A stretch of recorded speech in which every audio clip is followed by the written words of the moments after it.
Assalamualaikum warahmatullahi wabarakatuh. Kembali lagi bersama saya di channel YouTube Perisai Politik. Sahabat-sahabat sekalian, ada pernyataan yang sangat luar biasa yang kemudian disampaikan oleh Ustadz Dasat Latif dalam sebuah ceramahnya, dalam sebuah dakwanya, dengan mengatakan bahwa rakyat Indonesia ataupun netizen Indonesia, netizen 62 itu memang sangat sulit untuk diatur.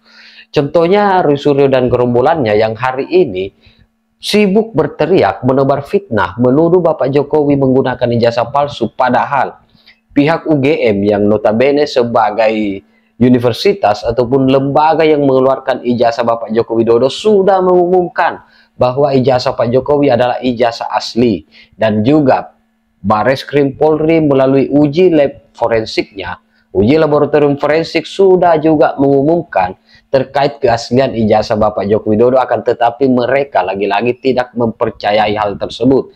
Dan bahkan lebih gilanya, si Mbah Amin Rais kemudian menyampaikan hujatan, hinaan untuk Bapak Jokowi dan keluarganya, dan bahkan mengatakan bahwa Pak Jokowi itu meriang kalau dalam seminggu tidak melakukan kebohongan. Justru yang kita saksikan, yang kita lihat, si Mbah Amin Rais inilah yang kemudian mendadak sakit jantung, mendadak meriang, mendadak kepanasan ketika dalam satu hari tidak menebar berita-berita kebencian, tidak menebar berita-berita kebohongan.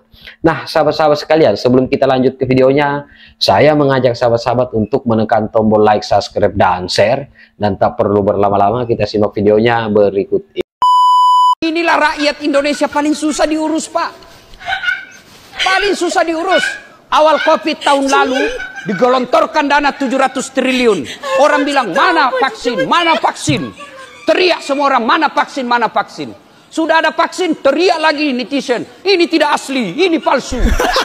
Sudah dibuktikan BP POM palsu asli, dia bilang lagi halal dong. Mana ini pasti haram. Dibuktikan sama MUI halal, dia bilang Jokowi dulu disuntik dong.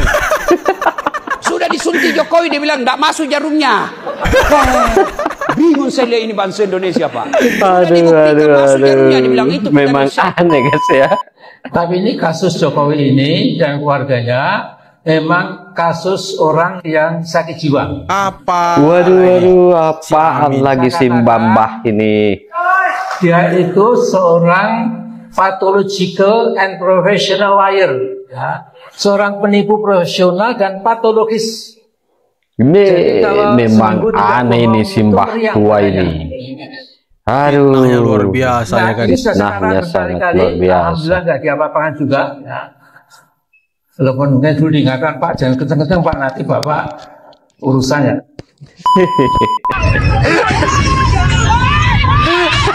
Apa ini guys? Waduh, ngapain lagi si Topel ini? Apa dia nih si Kosinudin nih? Ini kerjanya bikin gaduh aja memang. Waduh, tercek dia. Kerjaan dia. Woi Topel, ngapain lu? Tangkap aja Pak, tangkap aja. Aduh, tangkap dia Pak. Dicek ikan. Aduh, ini banyak urusan memang ini si Topel Kosinudin ini. Ini HTI memang begini nih, selalu bikin masalah.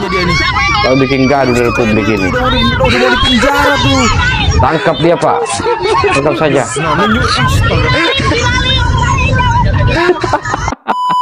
Tunjukkan kepada teman-teman wartawan kan. Artinya secara fisik ada. Nah, cuma memang kami begini, kami melihatnya pertama karena ini data pribadi, nggak mungkin disebarluaskan tanpa manfaat atau tanpa tujuan. Betul. Kalau demi proses hukum pasti kami tunjukkan kan. Satu itu. Kedua, Ya. ada jaminan ditunjukkan selesai. Kami Nggak ada jaminan. Betul, nggak ada Nggak ada jaminan. jaminan. UGM sebagai lembaga resmi sudah membuat satu konferensi. UGM kan sudah mengumumkan. Menunjukkan di layar besar. Bareskrim Polri juga sudah mengumumkan. Artinya apa lagi yang kalian Di sampingnya cari? juga bawa ijazah. Apa sudah nggak cukup? Memang Institusi aneh. resmi UGM ditunjukkan di belakang. Orang kalau malah jadi sudah persoalan. terlanjur sakit hati ya Formnya begitu dicari jadinya. persoalan, terus nyurumen, ya seolah-olah itu belum pernah ada dalam dunia printing ya. Memang bukan printing, itu offset gitu kan, percetakan. Lalu ada fotonya lah, kok ini mukanya dari mata segala macam, sepertinya bukan wajah Jokowi. Ada lagi yang pakai aplikasi, ini sepertinya ijazah sepupunya atau ponakan Pak Jokowi. Jadi ditunjukkan. Memang aneh, memang aneh.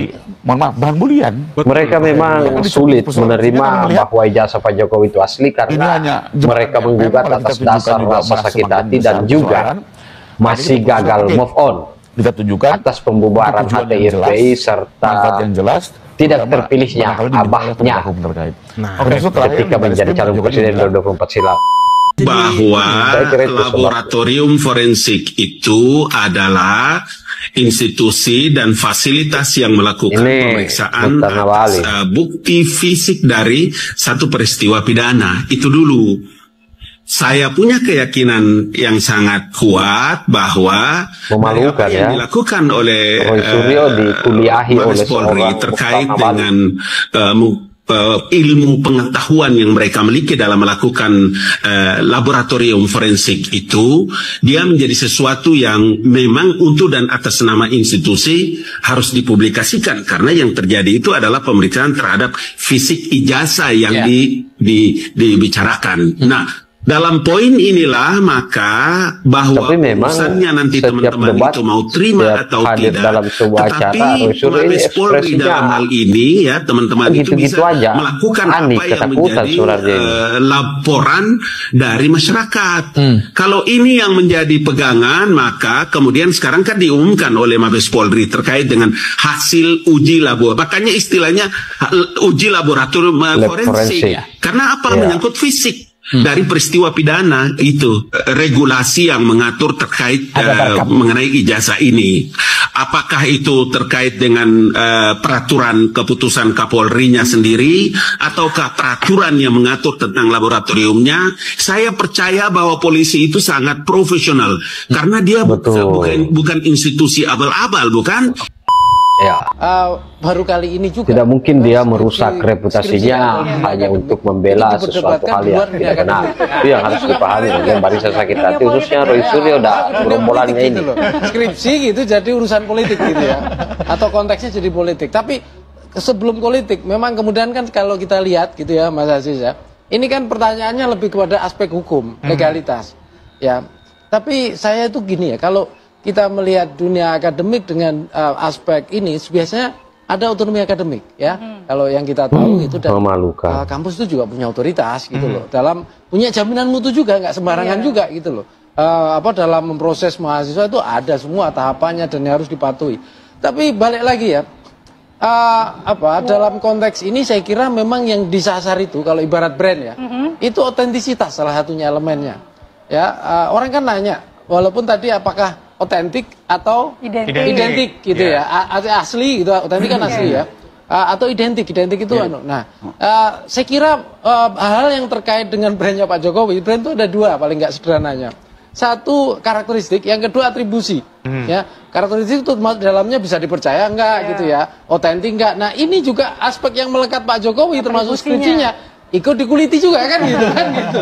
Nah, ini semua serangan kepada brand kalau dalam komunikasi politik ya. Reputasi Pak Jokowi sebenarnya yang terus-menerus, makanya akan dikejar. Reputasi Pak Jokowi yang ingin mereka jatuhkan. Mungkin bisa jadi tadi, makanya ceritanya balik lagi. Nanti kayaknya bisa jadi akta kelahiran, betul. Tanah ya kan, surat tanah, buku nikah. Tapi oke, ini saya kira juga sisi positifnya pembelajaran publik juga gitu loh. Paling enggak baru kali ini ya kualitas skripsi itu kemudian menjadi perdebatan publik. Dan mungkin skripsi yang lain juga menarik juga saya kira.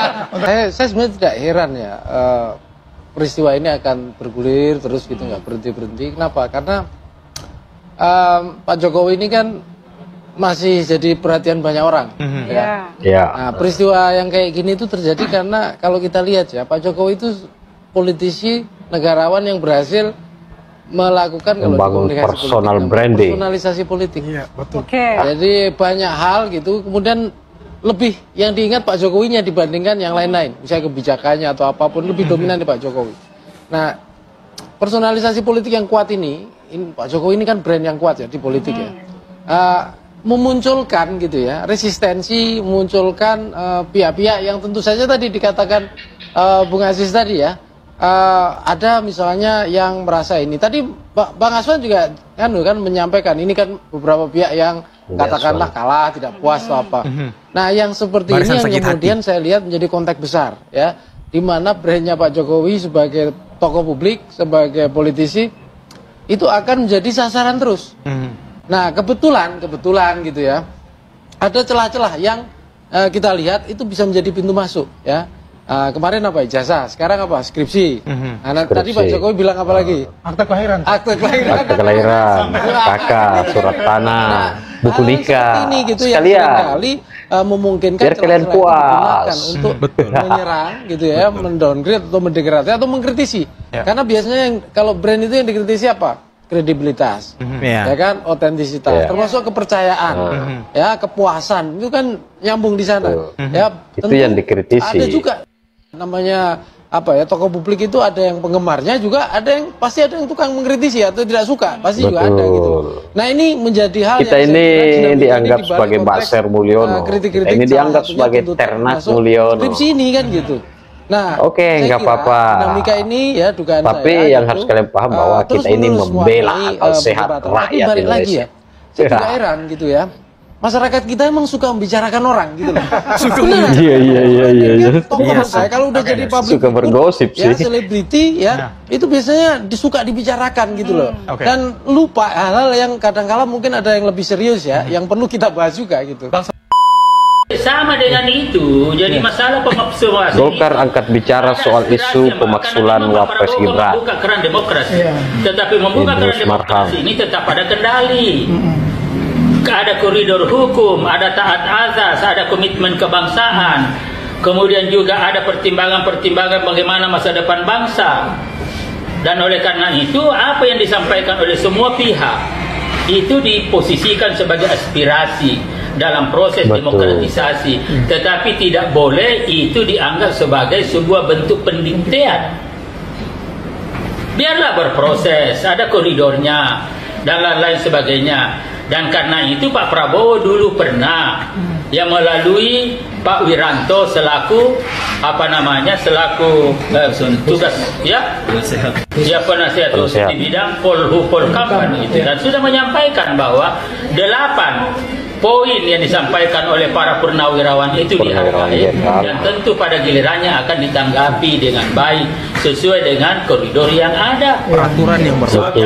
Sampai bisa menanggapi tanpa ada fakta dan pertimbangan khusus, itu bukan menyelesaikan masalah tetapi malah menimbulkan masalah baru. Wah, luar biasa. Prabowo tidak mau seperti itu. Ini Pak Idrus Marham ya. Dan oleh karena itu saya kira sekali lagi selama ini kan sudah komunikasi sudah terjalan. Sudah semua pihak, dan kita sangat menghargai Pak Dasko karena juga mengambil inisiatif, mengambil kepeloporan untuk mencoba menjembatani berbagai kelompok yang ada, dan itu sangat memungkinkan dilakukan oleh Pak Dasko. Kenapa sangat memungkinkan? Karena Pak Dasko wakil ketua DPR, pasti bicaranya ada aspirasi juga. Kemudian yang kedua, Pak Dasko adalah ketua harian Gerindra. Dan yang paling penting lagi adalah ada namanya Koalisi Indonesia Maju. Nah, Koalisi Indonesia Maju ini kan mestinya ada juga pembicaraan, dan karena itu selama ini Pak Dasko, karena ini belum tentu secara resmi diumumkan, maka tentu Pak Dasko tidak ada salahnya mengambil inisiatif bicara juga atas nama itu. Dan saya kira kita dukung dari Partai Golkar, Pak Bahlil itu dukung semua, tidak ada masalah. Sahabat-sahabat sekalian, saya kira apa yang disampaikan oleh Pak Idrus Marham ini merupakan sebuah hal yang sangat masuk akal, dan memang selayaknya sebagai seorang negarawan, sebagai seorang tokoh politik nasional, itu jangan serta-merta kemudian mencoba mendorong untuk melakukan pemaksulan terhadap Mas Gibran Rakabuming Raka. Karena ketika misalnya agenda kalian untuk menyelesaikan masalah yang terjadi di Indonesia ini, itu justru berdampak akan terjadi masalah baru. Karena kita yakini bahwa Mas Gibran Rakabuming Raka ini memiliki loyalis, memiliki simpatisan yang kemudian loyal, yang kemudian taat, akan senantiasa memberikan pembelaan-pembelaan terhadap Mas Gibran Rakabuming Raka. Dan posisi kita kali ini bukan dalam kerangka untuk membela Pak Jokowi terkait tuduhan ijazah palsu, tapi memang sangat kurang ajar perilaku ataupun tindakan-tindakan yang kemudian dipertontonkan oleh Roy Suryo CS Roy Suryo dan gerombolannya ini sangat kurang ajar. Pola pikir yang sangat menyesatkan rakyat Indonesia. Mencoba membangun kebencian terhadap Bapak Jokowi, mencoba ingin menjatuhkan popularitas ataupun reputasi dari Bapak Joko Widodo, sehingga kita menghimbau kepada seluruh masyarakat Indonesia untuk menjaga, membela akal sehat. Itu yang kemudian kita dorong dari kader-kader ataupun sahabat-sahabat yang hari ini bergerak dalam komunitas YouTuber Nusantara untuk menyampaikan hal-hal baik, menyampaikan sebuah kebenaran agar tertransformasi baik kepada seluruh masyarakat yang ada di pelosok negara ini, pelosok negeri ini, supaya tidak terprovokasi dengan antek-antek asing yang kemudian ingin mencoba melakukan pemecah belahan terhadap rakyat dan pemerintah, mengadu domba rakyat dan pemerintah yang ada di Republik Indonesia ini. Nah, sahabat-sahabat sekalian, saya kira demikian konten kali ini. Bagaimana respon sahabat-sahabat sekalian? Tinggalkan di kolom komentar. Terima kasih. Wallahul muwaffiq ila aqwamit thoriq. Wassalamualaikum warahmatullahi wabarakatuh. Salam waras, salam akal sehat, NKRI harga mati.